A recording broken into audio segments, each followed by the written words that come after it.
Messieurs, comment allez-vous? 8. C'est bon les gars, je suis une star. Hein. C'est parti. Hein. Franchement, il faut dire les termes. Hein. Il faut dire les termes. Hein. Mais il va très bien. Vous avez un écho, apparemment. Est-ce que vous l'avez plus? Normalement, je l'ai désactivé. Dites-moi. Parfait. Sinon, c'est la faute de Jérémy. Ça veut dire qu'il a mal paramétré mon truc. Généralement, on va prendre pour habitude, hein, dès qu'il y aura une erreur, ce sera la faute de Jérémy ou de Ronan. Comme ça, moi, je suis innocent. Je pense que c'est la bonne. Déjà, Angèle, elle va se calmer, hein, parce que bon, voilà. Les mots ne vont pas dépasser ma pensée. Mais faut pas déconner non plus, quoi. Merci. Bref, les amis. On a du pain sur la planche pour ceux qui sont intéressés. Donc ça va être un premier stream, forcément, on va dire test. Parce que on ne peut pas dire non plus que ce stream a été énormément préparé. Je vais pas vous le cacher que j'ai commencé à le préparer il y a à peu près 1h30. Même si je savais déjà ce que j'allais dire, mais bon. Toujours important de préparer son contenu de la meilleure des manières, on va dire. Mais en tout cas, je sais déjà les sujets qu'on va analyser ensemble, qu'on va présenter, qu'on va expliquer, parce que vous devez vous en douter évidemment que l'actu est assez riche ces dernières semaines, et on va essayer ensemble de bien l'analyser. Ok, pas de problème. Super, n'hésitez pas, hein, pour le premier à faire des retours.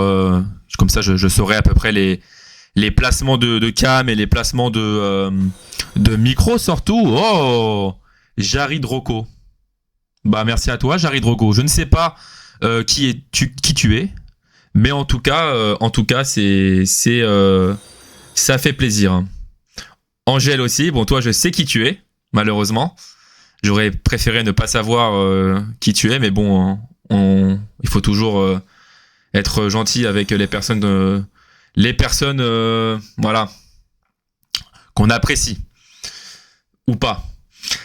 Lui, je le connais, j'ai jamais su mettre à dire son nom, mais je sais que c'est Victor, donc ça fait plaisir. Étienne aussi, lui par contre je l'aime, vous voyez, lui c'est un mec que j'aime vraiment, profondément. Ok, donc c'est le taf. Ça marche. Genre, il faut vous présenter parce que je veux pas tout vous. Pour moi, je ne sais pas. C'est la belle télé du milieu. Putain, il y a toute la rédaction qui me regarde. Mais ben, on va bien se marrer. En tout cas, vous voyez que je travaille même sur mes jours de repos. Hein. Bon, on va partir quand même, les amis, parce que je vais pas envie que ça dure non plus 3-4 heures.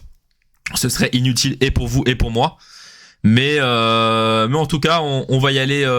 On va y aller tout de suite. Regardez, tout était prêt. Si c'est pas incroyable, une préparation à la va-vite, mais c'est exceptionnel. Bon, sur ce, les amis, on va pas perdre de temps. On va commencer avec cette revue de presse, pour cette première semaine, avec un programme assez riche. J'ai essayé de brasser, on va dire, tous les continents possibles, parce qu'en ce moment il se passe des choses sur tous les continents. Mais en tout cas, on va essayer de faire ça de manière concise, de manière précise et de la manière la plus simple possible. En tout cas, ah oui, c'est ça que je voulais vous dire pour ceux qui resteront jusqu'à la fin. Pour les revues de presse, comme ça va être beaucoup je vais beaucoup parler, je vais beaucoup vous présenter, j'essaie d'expliquer des choses. Vous verrez, hein, j'ai fait ça en mode très le petit collégien premier de la classe. Oh, le Jonathan qui est là. C'est la plus grande star, c'est bon. J'ai la star de Foot Mercato, les amis. Allez le suivre sur Instagram, c'est extraordinaire. Regardez, je fais même Mbappé pour toi, je ne sais pas pourquoi. Mais ah oui, ça aussi pour ceux qui me connaissent. Bon là vous me connaissiez tous, mais en tout cas, je vais parler énormément avec les mains. Donc si vous avez des trucs aussi désagréables comme ça, je m'excuse par avance, mais je vais essayer dans les prochains streams de faire attention. Mais voilà, en tout cas, petit programme sympathique. complet, hein, évidemment, c'est pas très sympathique les sujets que nous allons élaborer. Mais en tout cas, on va essayer de faire ça bien avec un programme assez classique, on va dire. Pour le premier stream, j'ai voulu prendre les sujets des sujets assez généraux, avec évidemment l'Ukraine et le conflit israélo-palestinien, qui sont quand même les deux plus grosses actualités sur la presse internationale ces dernières années.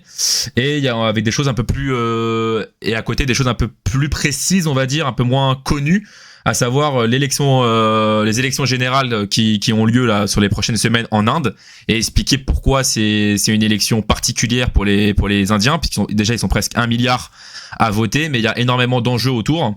Et enfin la crise migratoire en Angleterre et cette loi qui a été adoptée par le Parlement britannique du Premier ministre Rishi Sunak. Et on va finir par une petite vidéo. J'aime bien, donc j'ai essayé de toujours trouver des choses libres de droit. Il me semble, là il y a des gens de la team Vide, ils sont peut-être plus habitués que moi, mais il me semble que la chaîne YouTube de Arte, c'est libre de droit. En tout cas, j'ai vu plusieurs streamers connus faire des réacs là-dessus. Mais en tout cas, y a une émission très bien que je vous conseille, c'est les dessous des cartes. C'est toujours c'est beau. Oh, alors j'ai même mon patron qui me suit. Alors là, si c'est pas magique, d'avoir son propre patron qui te suit. Alors attendez, j'ai juste un petit SMS parce qu'il faut que je réponds à une personne. Et on commence, les amis. Hop, excusez-moi. On fait ça vite. Eh bien, il faut juste parler allemand pour Arte. Extraordinaire, très bonne vanne. Alors je vais pas vous parler allemand, j'ai la chance de parler plusieurs langues, mais pas celle-ci. Mais voilà, en tout cas c'est un petit programme, on va essayer de faire ça 1 heure ou 2. Et puis voilà, on va commencer donc avec le principal de l'info. Je vais évidemment me bouger, pour le moment je vous cache cette coupure de presse pour que vous voyez bien le programme. Donc qu'est-ce qu'il faut dire aujourd'hui ? Donc aujourd'hui, la guerre en Ukraine a pris une nouvelle tournure. Une tournure importante pour le camp ukrainien, avec la Chambre des représentants des États-Unis, donc l'équivalent, si vous voulez, de la Chambre de l'Assemblée nationale, excusez-moi, qui ont validé un grand plan de financement, d'aide pour l'Ukraine. Donc c'est une partie d'un plan plus vaste qui sert à aider Israël, l'Ukraine et Taïwan, donc dans les 3 plus gros conflits en cours aujourd'hui. Et parmi ce plan-là, il y a 61 milliards de dollars qui sont réservés donc à l'Ukraine,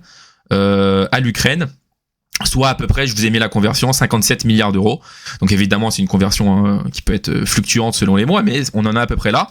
Et c'est une aide forcément qui a été félicitée et saluée par le président Volodymyr Zelensky.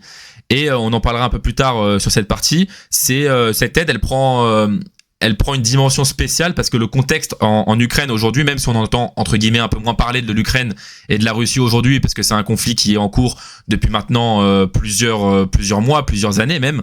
Aujourd'hui, c'est vrai que Israël-Palestine prend énormément de place dans l'actualité, on va dire occidentale, mais évidemment l'Ukraine est toujours en cours et il s'est passé des choses ces dernières semaines qui nécessitaient, d'après la Maison Blanche, une aide militaire qui a été demandée et réclamée à plusieurs reprises par Volodymyr Zelensky. Morata fume Lewandowski, ça je crois reconnaître le pseudo. Merci à toi Maxi. Mais voilà, en tout cas. Et cette aide, alors que dont je veux parler, cette aide de 61 milliards de dollars, elle prend forme qui de plusieurs manières, parce qu'elle va pas être utilisée seulement pour l'aspect militaire, et les États-Unis ont évidemment quelque chose à gagner là-dedans. Donc cette aide, elle va servir dans un premier temps aux États-Unis à réarmer les zones américaines, donc les stocks américains qu'il y a en Ukraine, donc à réarmer à partir d'armes, de ressources et autres. Donc c'est important pour les États-Unis de continuer à montrer qu'ils sont là en réarmant aussi ce qui est américain là-bas. Ensuite, cet argent va aussi servir évidemment à l'Ukraine, à Kiev, d'acheter des armes, puisqu'il commençait à y avoir un grand manque de munitions, un grand manque d'armes pour le camp ukrainien. Et d'ailleurs, c'est important de préciser que cette aide sera accompagnée d'une livraison de plusieurs avions de combat, comme l'a annoncé la Maison Blanche. Et enfin, les autres parties de cette enveloppe, puisque je crois dans mes souvenirs, j'ai plus les chiffres exacts, mais pour le réarmement des stocks américains, c'est à peu près 27 milliards. Et il y a à peu près la même chose pour l'achat d'armes par l'Ukraine, donc à peu près 23 ou 24 milliards. Et le reste de l'enveloppe, une petite dizaine de milliards de dollars, servira surtout à la reconstruction du pays. Donc ça, c'est une aide qui n'est même plus militaire. C'est une aide pour le coup qui est on va dire beaucoup plus sociale pour reconstruire le pays. Donc voilà. Et cette enveloppe dont je vous parlais, forcément, elle prend, comme je vous l'ai dit, elle a lieu dans un contexte qui est beaucoup plus vaste et beaucoup très particulier, même à l'échelle du monde, pas seulement de l'Europe. La première chose pour l'Ukraine, cette aide survient à un moment critique du conflit. Un moment critique du conflit parce que les Russes commençaient à enchaîner de petites offensives qui ne prenaient pas une ampleur considérable. Évidemment, c'est pas eu des bombardements qui détruisaient énormément une ville entière par exemple, ou qui tuaient énormément de personnes. Il y a même parfois eu des offensives qui ne faisaient même aucun victime, hein, dans ces dernières semaines. Mais en fait, ce sont des offensives très stratégiques de la part de Moscou qui servaient à entre guillemets à forcer l'Ukraine à taper dans leur réserve en fait de munitions, etc. Donc c'est pour affaiblir l'Ukraine d'un point de vue logistique, d'un point de vue armement, munitions, etc. Donc là, l'Ukraine commençait à avoir énormément d'aide. Et c'est pour ça que Volodymyr Zelensky a enchaîné énormément de discours ces derniers mois pour que les projecteurs soient de nouveau braqués sur l'Ukraine, parce qu'il avait dénoncé il y a quelques mois une forte médiatisation du côté, au Moyen-Orient par rapport à ce qui se passait entre Israël et le Hamas en Palestine. Et il avait enchaîné justement une rhétorique pour montrer que merci à toi Alex de me suivre dans mes aventures hors footballistiques. Et donc cette aide, il avait enchaîné justement, comme je disais, excusez-moi, un discours pour que les personnes n'oublient pas entre guillemets que l'Ukraine a besoin d'aide militaire importante, et parce que il n'y a pas que le conflit israélo-palestinien, mais il y a aussi le conflit en Ukraine qui est toujours d'actualité. C'est ce que souhaitait Volodymyr Zelensky. Donc pour l'Ukraine, cette aide va également servir à plusieurs choses. Comme l'a dit Volodymyr Zelensky, ça va aider à réarmer l'Ukraine et surtout à envoyer, c'est pour ça que j'ai mis sur le visuel aussi la Russie, parce que cette aide, elle ne va pas aider la Russie évidemment, mais elle va envoyer un message à Moscou. Et Moscou a d'ailleurs réagi en disant que cette aide fera plus mal au bloc ukrainien que du bien. C'est un jeu de communication évidemment entre l'Ukraine et la Russie.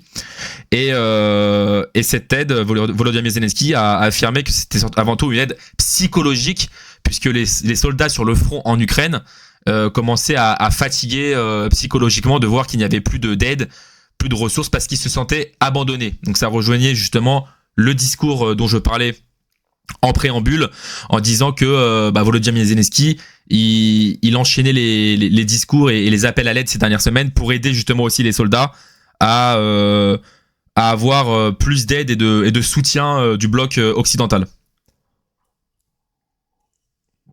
Ensuite, cette aide a aussi un symbole très fort pour les États-Unis. Pourquoi ? Donc ça, c'est un peu plus complexe. Donc je vais vous laisser justement, je vais me mettre au-dessus ici, juste pour que vous voyez la coupure de presse. Je vais même, si c'est possible, hop, je vais un peu zoomer pour que vous voyez mieux. Regardez-moi ça, si c'est pas beau. Et on va se mettre ici pour que vous voyez un peu. Donc cette coupure de journal vient du Washington Post d'il y a quelques jours. Mike Johnson. Donc Mike Johnson, c'est le président de la Chambre des représentants. Donc c'est l'équivalent du chef de l'Assemblée nationale aux États-Unis. Il a remplacé il y a quelques mois Kevin McCarthy.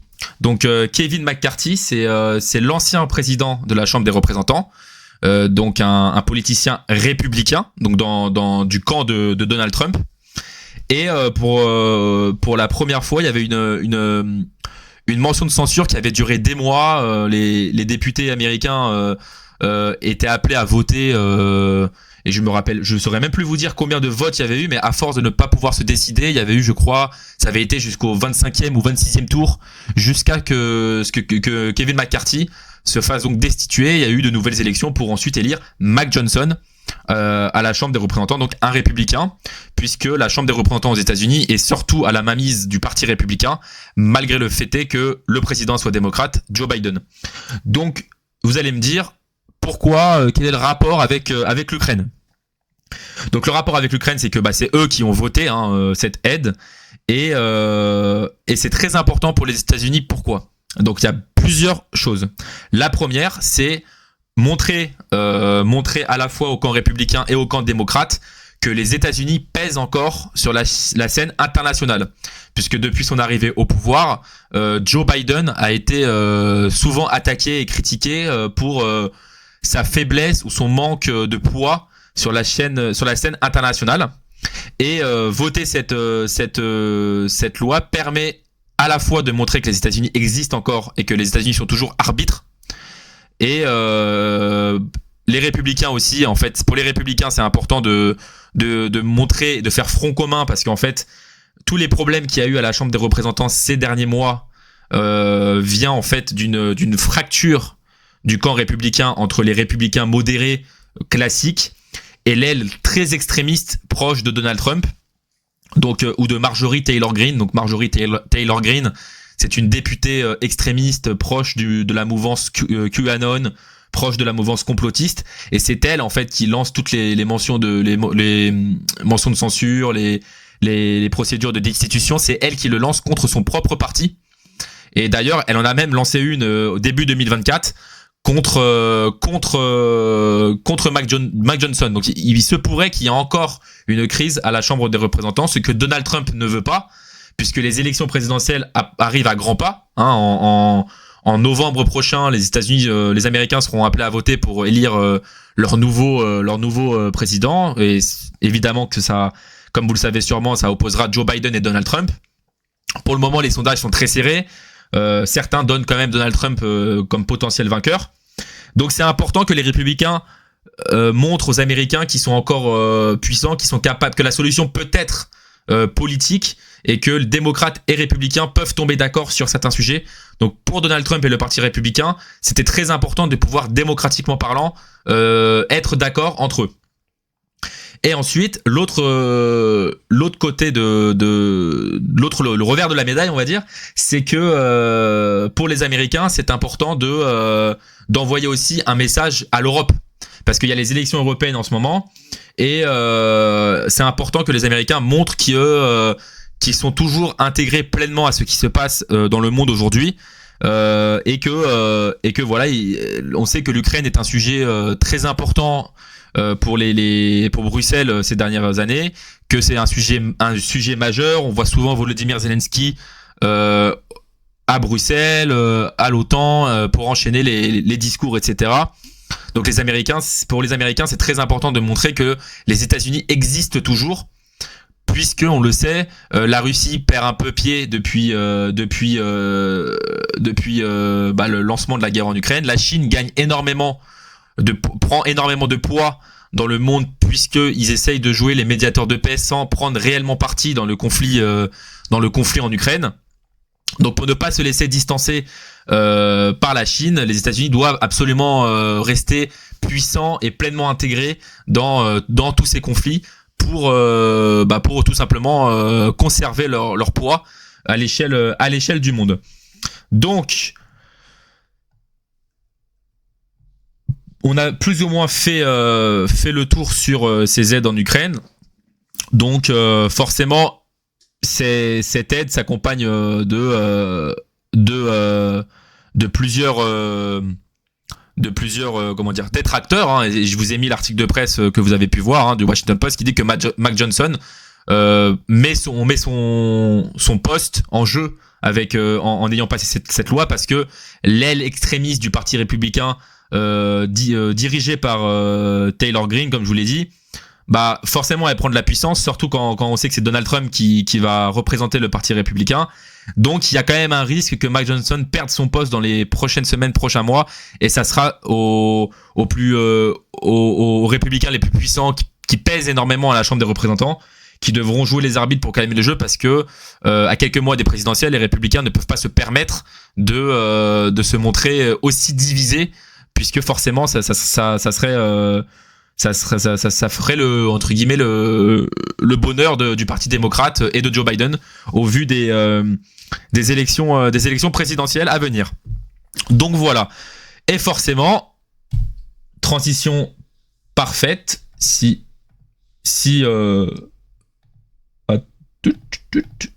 transition parfaite, excusez-moi. Avec Israël. Pourquoi c'est la transition parfaite? Puisque comme je vous l'ai dit, la Chambre des représentants a aussi donné une enveloppe de quelques milliards de dollars à Israël et au gouvernement de Benjamin Netanyahou pour qu'ils puissent continuer, je cite, leur résistance au Moyen-Orient. Donc, petite goutte de café. J'ai plus de café, petite goutte d'eau. Dites-moi si tout va bien pour ceux qui sont encore là. Merci à toi. Hop. Excusez-moi, effectivement, il fallait remettre comme c'était avant.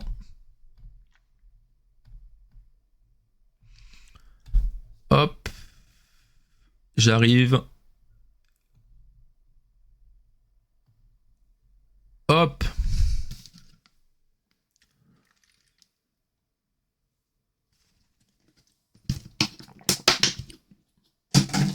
Alors, deuxième partie du live consacrée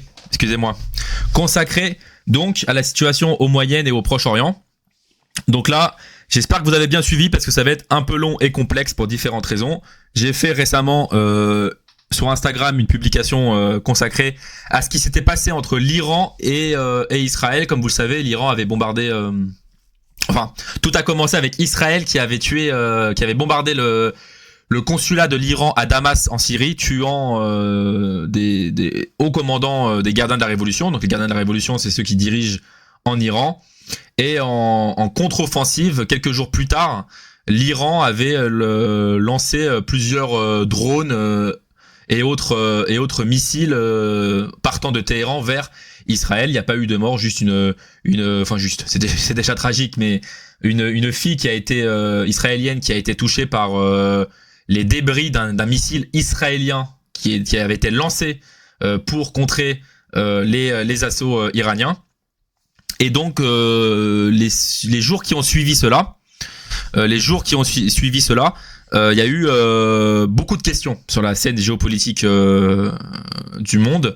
Pourquoi? Parce que les gens se demandaient est-ce que Israël allait contre-attaquer et allait répondre à l'Iran.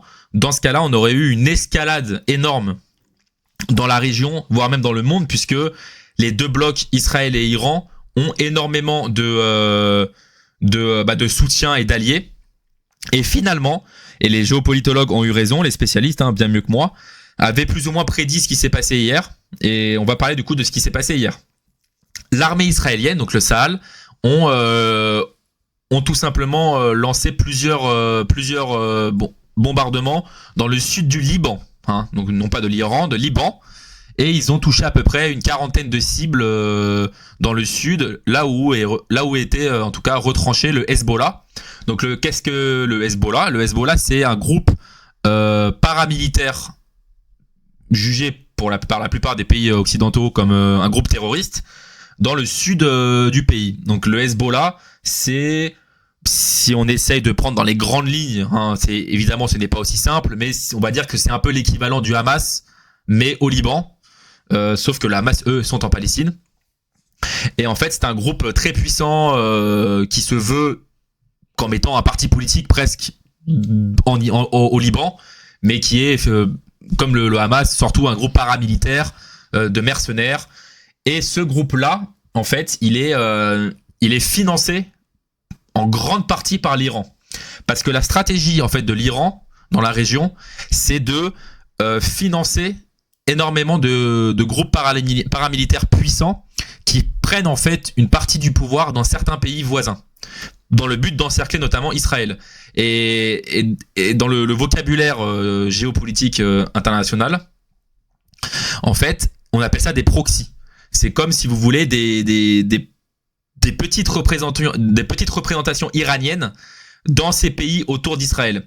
Donc c'est pour ça en fait que l'Iran, en fait, l'Iran donne de l'argent et des munitions et des armes au Hezbollah au Liban, au Hamas en Palestine et aux Houthis dans le Yémen. En fait, comme ça, l'Iran arrive sans attaquer directement et sans rentrer en conflit direct avec l'Israël, arriver à leur fin qui est leur objectif principal, hein, et le guide suprême Ali Khamenei l'a dit plusieurs fois. C'est pour eux, Israël, font partie c'est le plus grand ennemi de l'Iran ces dernières années. Et d'ailleurs, il y a eu beaucoup de mollahs et d'ayatollahs qui ont promis une punition massive d'Israël suite au bombardement sur le consulat iranien à Damas en Syrie. Donc du coup, l'Iran donne de l'argent à tout ce monde. Et en fait, pourquoi Israël a attaqué le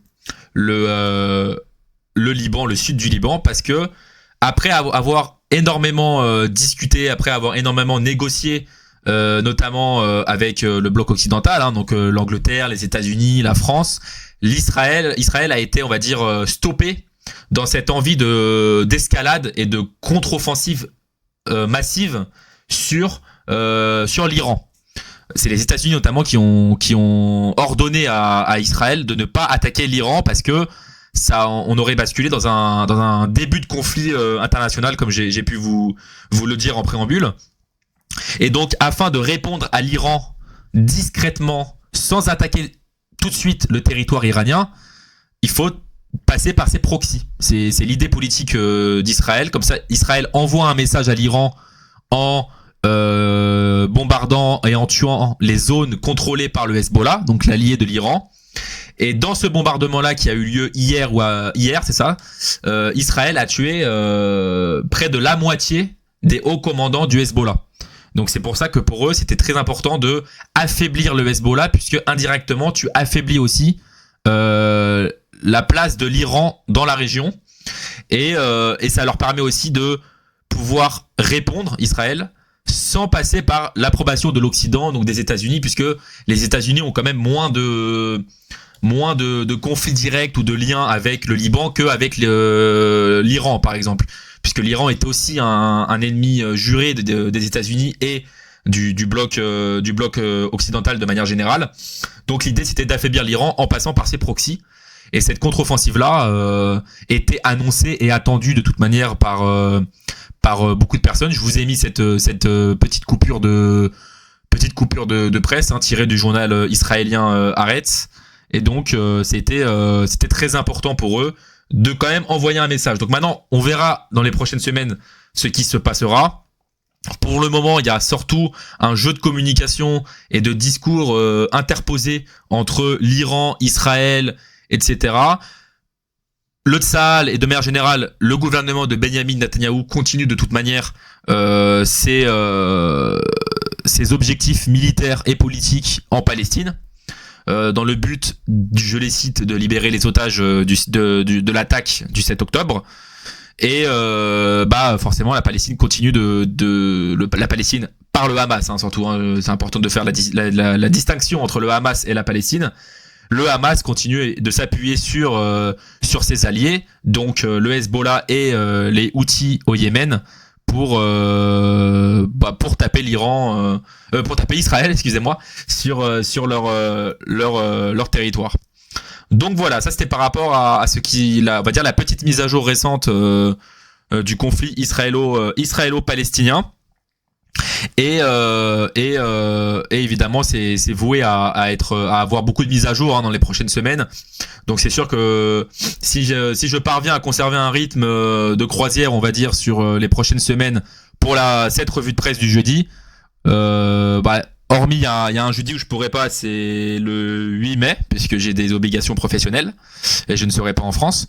Mais en tout cas, c'est sûr que qu'il y aura beaucoup de mises à jour et que je vous manquerai pas de vous y informer, que ce soit via TikTok ou Instagram, puisque je risque aussi de reprendre les TikTok si j'arrive à me dégager encore un peu de temps. Mais en tout cas, restez connectés, parce que malheureusement, j'ai envie de dire, parce que j'essaie de donner un ton assez joyeux, mais c'est pas des informations très drôles. C'est sûr que cette situation au Proche-Orient et au Moyen-Orient ne sont pas pour le moment très joyeuses et ne risquent pas de se terminer demain, malheureusement. Donc, maintenant, on va passer au scrutin en Inde. Le scrutin en Inde, je vous décale un petit peu, est particulier. Ça, j'ai hésité à le mettre aujourd'hui parce qu'on est vraiment au tout début de l'élection présidentielle. Pas présidentielle, générale, excusez-moi. Donc je vous dis élection générale, mais l'élection principale en Inde, c'est l'élection législative, mais l'élection législative est souvent accompagnée d'élections beaucoup plus locales et régionales. Donc c'est pour ça que je parle sur le visuel de l'élection législative, mais je risque de parler d'élection générale. C'est plus le terme adéquat. Donc ces élections, ils ont lieu sur plusieurs semaines en Inde et elles ont commencé, excusez-moi, le 19 avril. Et ces élections ont pour but d'élire un nouveau Premier ministre.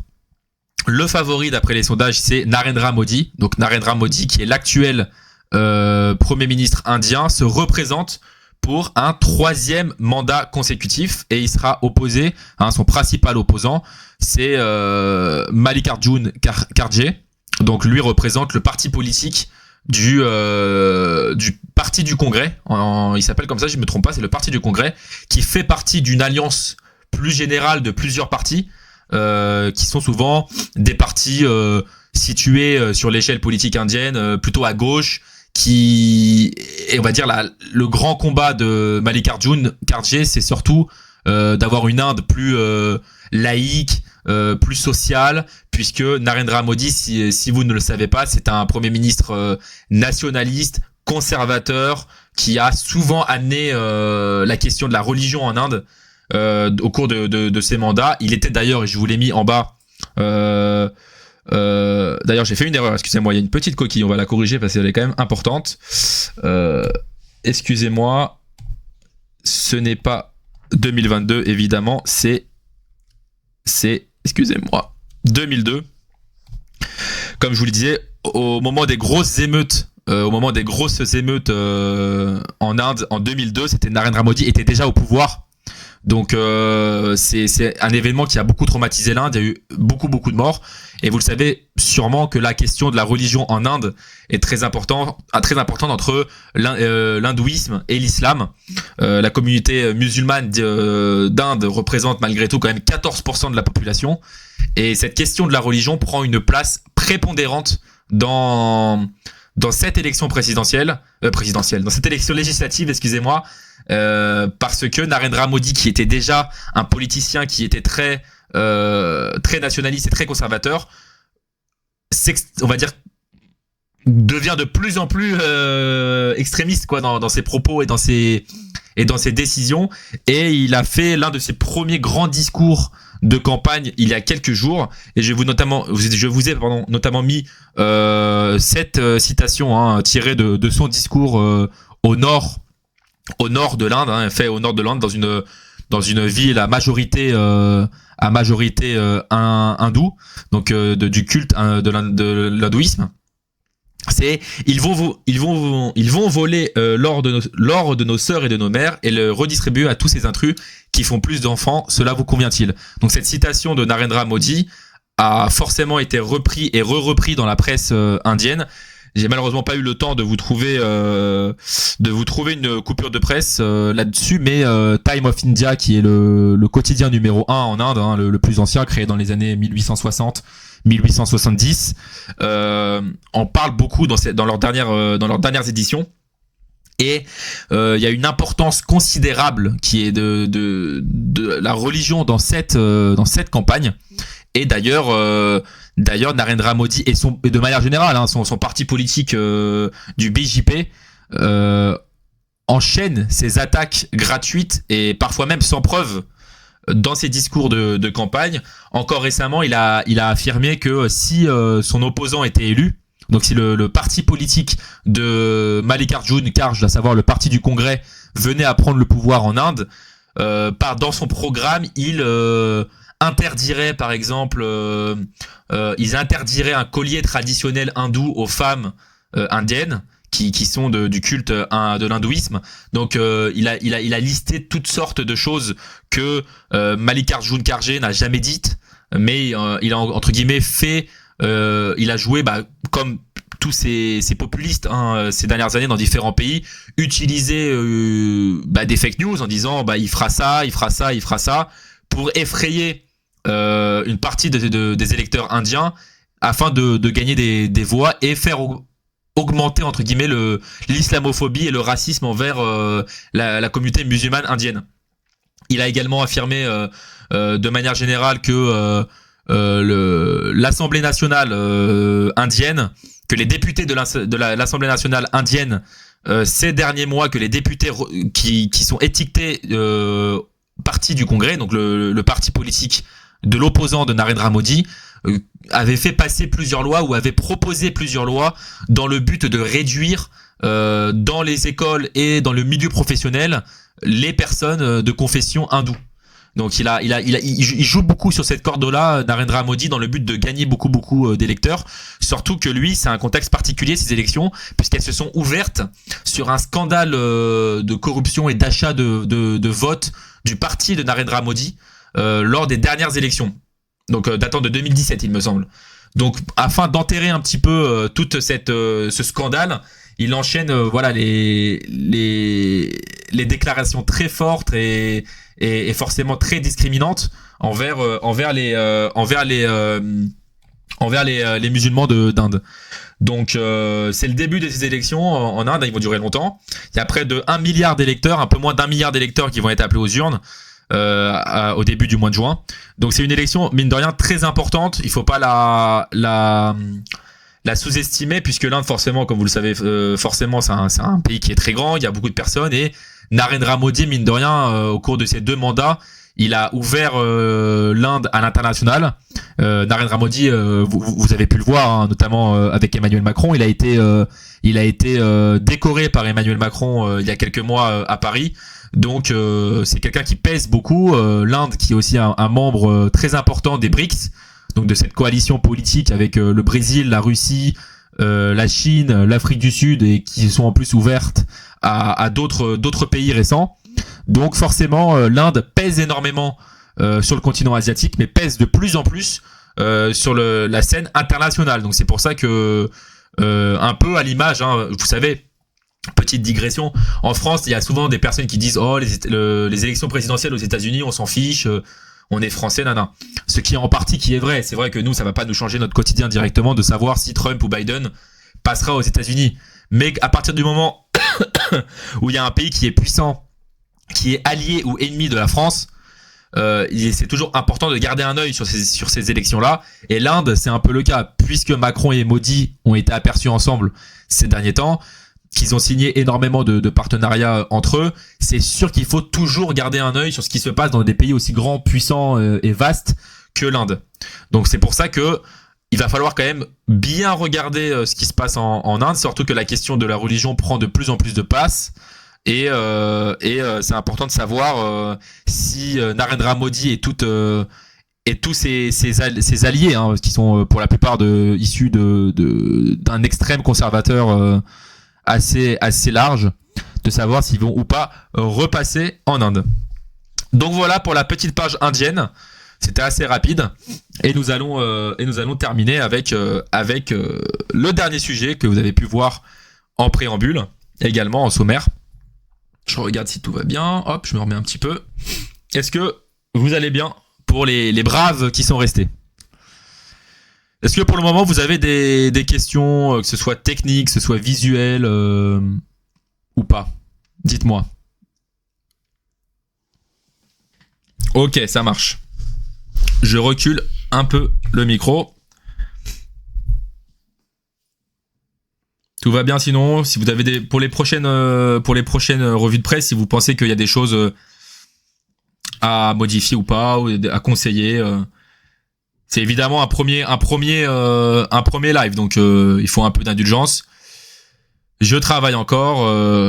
Là, je le fais en plein jour, donc forcément, il y a une lumière un petit peu à ma gauche, mais normalement, j'essaye de régler pour pouvoir vous flouter derrière, avec notamment mon brave Jérémy il faut trouver un moyen pour pouvoir, vu que je passe par Streamlabs, de pouvoir flouter l'arrière-plan. Mais en tout cas, c'est en préparation pour pouvoir avoir la meilleure qualité possible. N'hésitez pas, même si vous avez des questions, s'il y a des imprécisions, parce que moi je prépare, je lis énormément de choses. Je peux pas tout vous mettre. J'essaye, histoire que ça fasse moins robotique, de ne pas avoir spécialement de notes, hormis le visuel. Mais si vous conseillez dans les prochaines fois d'avoir plus de chiffres ou pas, si vous voulez plus ou moins de chiffres, les chiffres sont bien, mais j'aime pas non plus envahir le live de chiffres, parce que c'est déjà des sujets qui sont assez lourds quand même, mine de rien. Donc j'essaye surtout de vous les synthétiser, histoire que vous quittiez ce live avec l'essentiel des questions d'actualité en cours dans le monde. Donc voilà. On va reprendre. Je vais juste chercher une bouteille d'eau, et je reviens tout de suite, les amis. À tout de suite.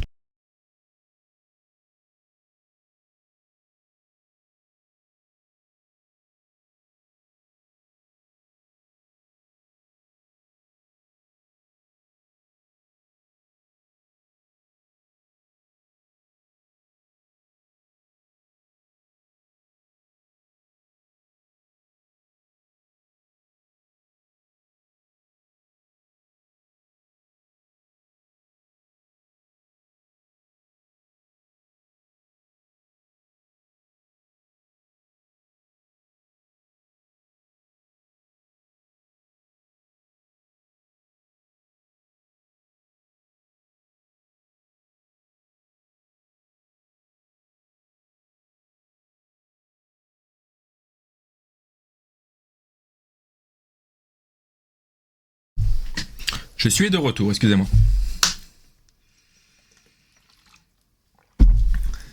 Alors, dernier sujet avant la petite vidéo de fin sur les dessous des cartes, qui sera un autre sujet un peu plus, on va dire, calme, un peu plus léger, on va dire.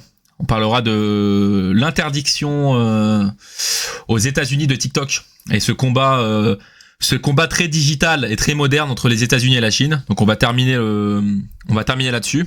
Mais avant ça, on va parler de cette crise migratoire en Angleterre et de cette loi qui est très controversée, qui fait scandale en Angleterre. C'est ce plan Rwanda que le Parlement britannique a adopté donc ces derniers jours. Cette loi avait été la première chose qui est importante, c'est que cette loi, elle avait été proposée par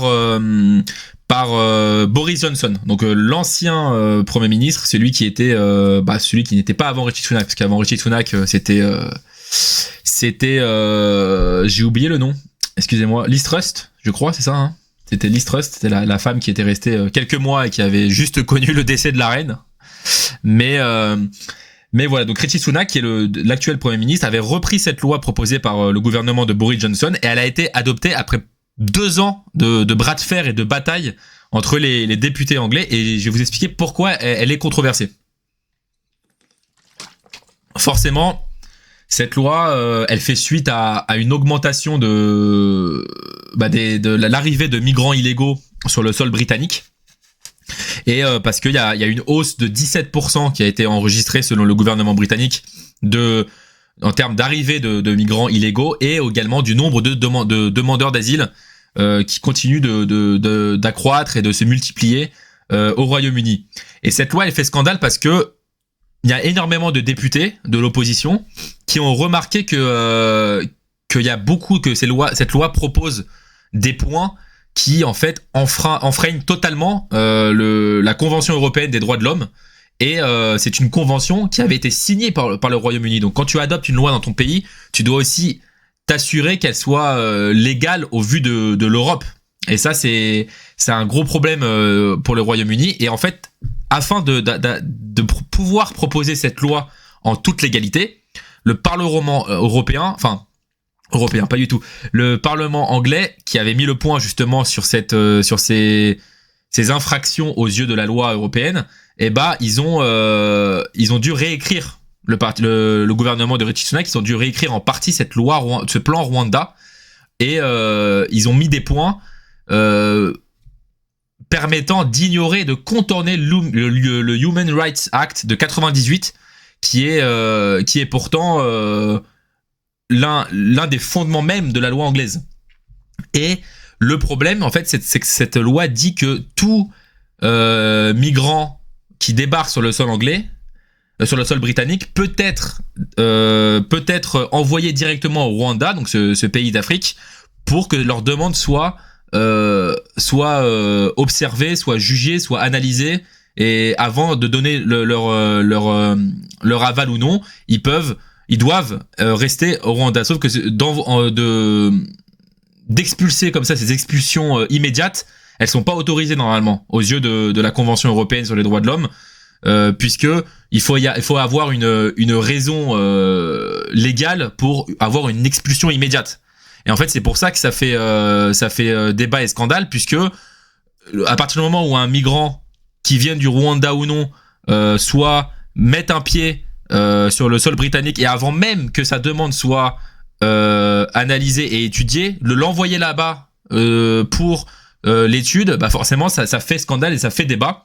Surtout que maintenant qu'elle est passée, le gouvernement de Rishi Sunak essaye de l'agrandir même aux migrants provenant d'Afghanistan, etc. Et ce problème en plus là, c'est que ce plan, c'est un accord entre les deux pays, entre le Rwanda et le Royaume-Uni. Et le problème, c'est que il faut que le Royaume-Uni paye pour que le Rwanda intervienne. Donc il y a eu déjà près de 300 millions de livres sterling qui ont été dépensés là-dedans, et les Anglais forcément ne sont pas d'accord et pensent que c'est de l'argent gaspillé, que ça reviendrait moins cher d'étudier les demandes sur le sol britannique. Surtout qu'ils permettent aussi de surveiller les migrants s'il y a des personnes on va dire malveillantes qui débarquent sur le sol britannique. Évidemment, tous les migrants ne viennent pas avec des mauvaises intentions, mais c'est aussi la défense de l'opposition, de pouvoir les garder pour pouvoir mieux les surveiller, les observer, puisque ce serait d'après eux une hérésie d'expulser automatiquement un migrant dans son pays d'origine pour aucune raison ni légale ni valable. Donc forcément là le Royaume-Uni se déchire sur ce plan-là, et il pourrait y avoir des rebondissements dans les prochaines semaines autour de cette loi, surtout que forcément qui dit Angleterre dit continent européen, et non pas Union européenne évidemment, mais continent européen, et qu'une chose de la sorte intervienne dans un pays aussi proche que France, Italie, Espagne, Allemagne, Bruxelles et tous ces pays forts de l'Union européenne, forcément c'est un scandale qui peut très rapidement devenir européen, surtout à l'heure des élections présidentielles. Alors on sait qu'avec le Brexit, le Royaume-Uni n'est plus directement impliqué dans l'actualité de l'Union européenne, mais de par sa position géographique, ça reste toujours un voisin avec des décisions qui influent forcément sur l'actualité européenne. Et donc ce plan Rwanda fait beaucoup de débats en Angleterre. Voilà mes amis, pour cette première partie de revue de presse, qui va donc se terminer. Si vous avez des questions, vous pouvez toujours m'en parler, mais le dernier projet, c'était de parler de ça, exactement.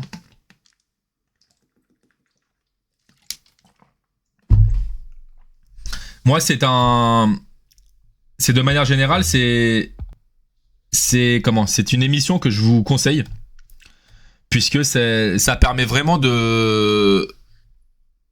d'avoir l'essentiel, en fait, on va dire, de l'actualité géopolitique. Moi, je m'en sers énormément, et de manière générale, tout ce que fait Arte, vous pouvez aisément regarder ce qu'ils font, parce que on fait tous partie plus ou moins de la même génération. Et c'est vrai qu'on a grandi dans l'idée qu'Arte c'était une chaîne consacrée beaucoup aux personnes d'un certain âge, mais ils ont énormément digitalisé et modernisé leur contenu.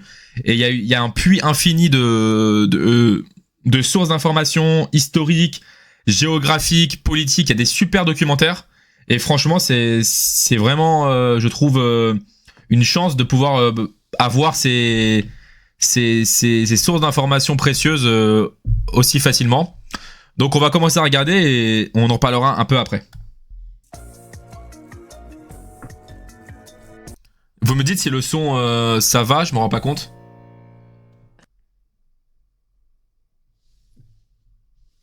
Ravi de vous retrouver pour l'essentiel du dessous des cartes. On commence par prendre la direction de Washington avec ses drapeaux ukrainiens devant le Capitole, agités par des soutiens de l'Ukraine, se réjouissant qu'une majorité ait enfin pu être trouvée pour débloquer une enveloppe de 61 milliards de dollars, une aide vitale pour Kiev. Également voté samedi.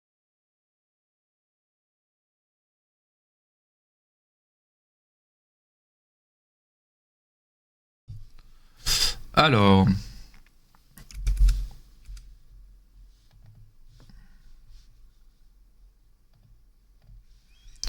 attends, on va régler ça.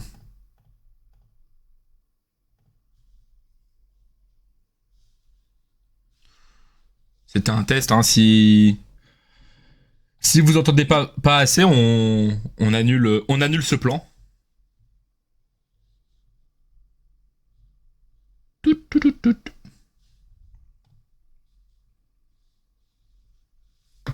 Une enveloppe de 13 milliards de dollars pour Israël et 9 milliards de dollars pour répondre aux besoins urgents d'aide humanitaire à Gaza et à d'autres populations vulnérables dans le monde, dit le texte. Enfin, les parlementaires américains ont voté une enveloppe de 8 milliards de dollars pour contrer l'expansionnisme chinois avec une proposition de loi choc. Si la plateforme chinoise TikTok ne coupe pas ses liens avec le régime chinois, elle pourrait être exclue des boutiques Apple et Google. L'occasion pour nous de voir comment Pékin, dès le début de l'ère numérique, a dressé entre la Chine et le reste du monde une muraille difficile à franchir, tout en ayant une stratégie de conquête de l'étranger. Sortons nos cartes. C'est dès 1998 que la Chine a érigé sa grande muraille numérique. Une stratégie qui lui permet de bloquer non seulement de nombreux sites étrangers, comme Facebook, YouTube ou encore Twitter, mais également de contrôler de très près ce qui se passe sur le web chinois. Ainsi, lorsque les internautes chinois font une requête sur le web, les 3/4 du trafic reste à l'intérieur du territoire de la Chine, le reste est dirigé vers les États-Unis. À titre de comparaison, c'est le ratio inverse pour la France ou l'Allemagne, dont on estime que 25% du trafic seulement reste dans le pays d'origine de la requête. Il n'en demeure pas moins que cette structuration du réseau Internet de la Chine a surtout permis à des acteurs chinois de développer, en toute quiétude, des géants qui se sont hissés dans le top 10 des réseaux sociaux les plus utilisés au monde, à l'image de WeChat, réseau social incontournable dans la vie des Chinois, et outil majeur du contrôle social exercé par le régime de Xi Jinping. Ce protectionnisme numérique n'a pas empêché des acteurs chinois de partir à la conquête de nouveaux marchés, à l'image de TikTok, cette application née en 2017 et développée par l'entreprise chinoise ByteDance. En janvier 2024, cette application, spécialisée dans la diffusion de vidéos courtes, cumule près de 1,56 milliard d'abonnés hors Chine, derrière Facebook, 3 milliards, et Instagram, 2 milliards. Il faut préciser que les contenus TikTok que nous voyons, nous, n'existent pas en Chine, où l'application a d'ailleurs un autre nom, Douyin. Et dans le contexte des élections européennes, TikTok est soupçonné de livrer aux autorités chinoises des données d'utilisateurs. Certains candidats s'en sont donc retirés, renonçant du même coup à une audience considérable, notamment chez les jeunes électeurs. Nos confrères d'Arte Europe Hebdo ont démontré que les partis d'extrême droite européens avaient au contraire, eux, particulièrement investi TikTok, à l'image du parti portugais Chega et son leader, André Ventura, ou du Rassemblement national français, avec sa tête de liste, Jordan Bardella. Voilà, l'essentiel du dessous des cartes, c'est fini pour aujourd'hui. À bientôt.